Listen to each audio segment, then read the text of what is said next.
I came to a point in my mind that I knew we was all dead, and it's just a matter of time, and it didn't even matter. Except I was hoping that if they killed any of us, they was going to kill us all and do it quick, because I didn't want to see my kids suffer. They'd already proven that they, was willing to kill kids. They claim they're there for they'd send a hostage rescue team. That ain't no hostage rescue team. That's an FBI terrorist team is what it is. They're snipers.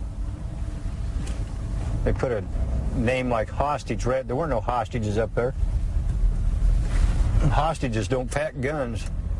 And they said you had booby traps and landmines. Oh yeah, but they said a lot. They said I was wanted for robbing banks in Montana and Washington. They made up all kinds of garbage that wasn't true. But that way, see, they can justify to the public it's okay to kill us because we're all crazy and we're bad guys, right? That's why they do it. So why do you think some people were blaming Zog for what happened up on Ruby Ridge? Oh, I don't know. I suppose they figured that Zog controls the federal government and that that's who would come up there and ruined their lives. Took some of our lives as the federal government. They have a lot of influence. The Zionists have a lot of influence. I mean, we give them $3 billion a year, That, talking about Zionist Jews, there's like 4 different kinds of Jews. They ain't all bad.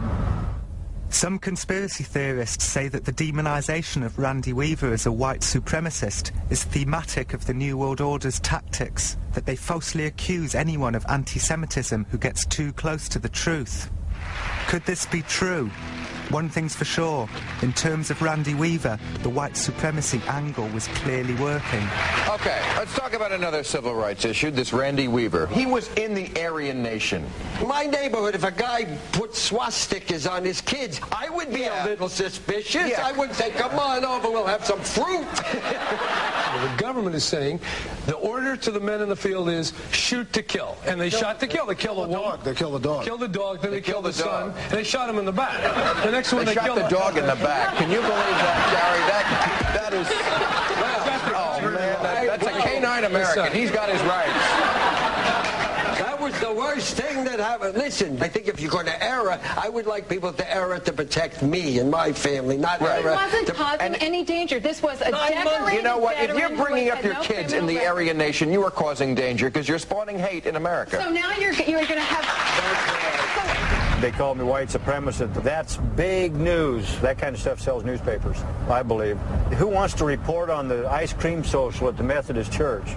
That won't sell a damn thing. This is going to sell because this is exciting stuff. People go to car races to see wrecks. They don't go to watch people run in circles. They love blood and guts. People are cruel. On the whole, I don't trust people. I think it's been enough years now. I can joke about it, and keep going. I couldn't for a while. I can watch a Western now. Again, it's, they have the PTSD, post-traumatic stress disorder, they call it. I know we've all had it, each of us to a different degree. Even Elishaba talked about that until she was 2.5 years old. Blood, Mama, and she started crying. Mama, fall down, Mama needs help. I mean, she just make everybody in the room cry, I haven't been watching the signs. Is anybody else? We might be going to Florida. The siege at Ruby Ridge lasted for 10 days. Every morning, Bo and Jack would return up the mountain to talk to the family through the cabin walls. We're trying to calm them down, get them to stop crying, and to focus on something else other than their mother laying up underneath the kitchen table in a pool of blood. And so basically we spent the morning talking to them about the need to come out and take it to court. We knew then they had one fantastic case in court against this government. Oh my goodness. There's something in law enforcement called jury appeal. And when you machine gun a little boy running away from you and shoot a mother holding a baby in the head, you got jury appeal. It was 11 days into the siege that Bo and Jack finally convinced the family to take their case to court. Well, the door opens and they come out. I tell you, boy, I just about get tears in my eyes now thinking about it. it was wonderful to see these little girls take off their weapons, and little tiny little girls, you know, wearing weapons against their own government. I mean, where should that be proper? And it was the saddest days of my life was spent on the top of that mountain when I realized that my fellow police officers and soldiers are capable of that, you see, that I served with. I never would have believed that, never would have believed it, you know. And so it was a great awakening for Bo and me and many of the officers up there, because when we walked down through that crowd, big guys with their military rifles and the tears coming down, streaking the face paint, and they were all crying, you know, that the family had come out. So it was a great experience. And that's why there's so many people today in America and people in uniform that are speaking out against this damnable world system that's being set up, that will do that to people at will. That's me and President George Bush. Some of the fringe benefits that you get being in these positions. I've had the opportunity to meet many stars, and that's me and Dolly Parton. There's me and President Ronald Reagan.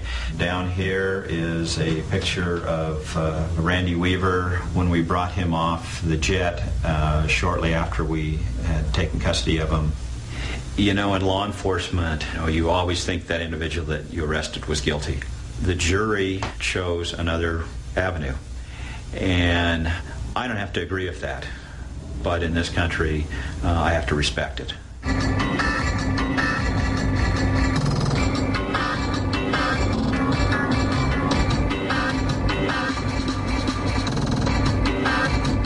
In the end, Randy was charged with murder, conspiracy and assault, but the trial was a disaster for the government. The judge said that the government had shown a callous disregard for the Weavers' rights. The government paid Rachel and her sisters $1 million each in compensation. Nowadays, Randy earns a living by making personal appearances at gun shows with his new wife, Linda. Okay, this is the real Randy Weaver. What's happening, buddy?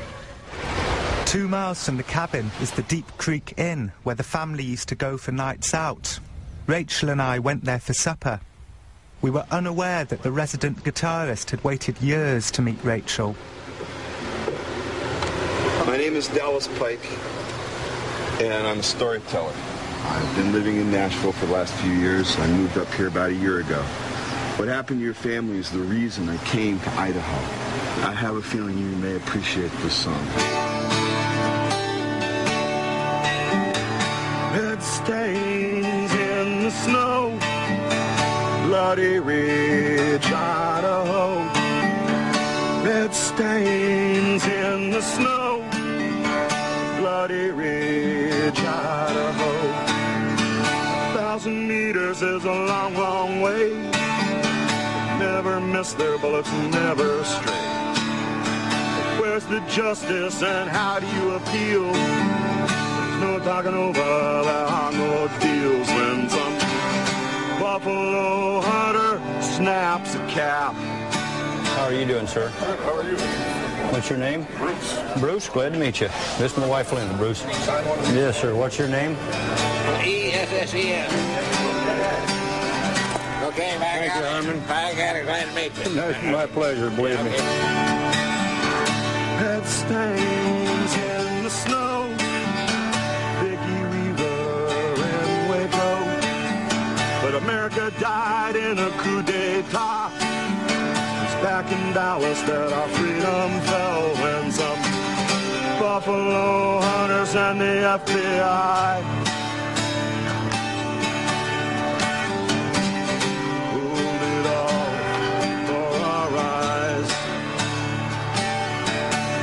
Okay, yeah, here, do it like it. Here. Well, sir. This is cute. And look right into the lens so your eyes flash. All right, I'll sign this here pretty quick.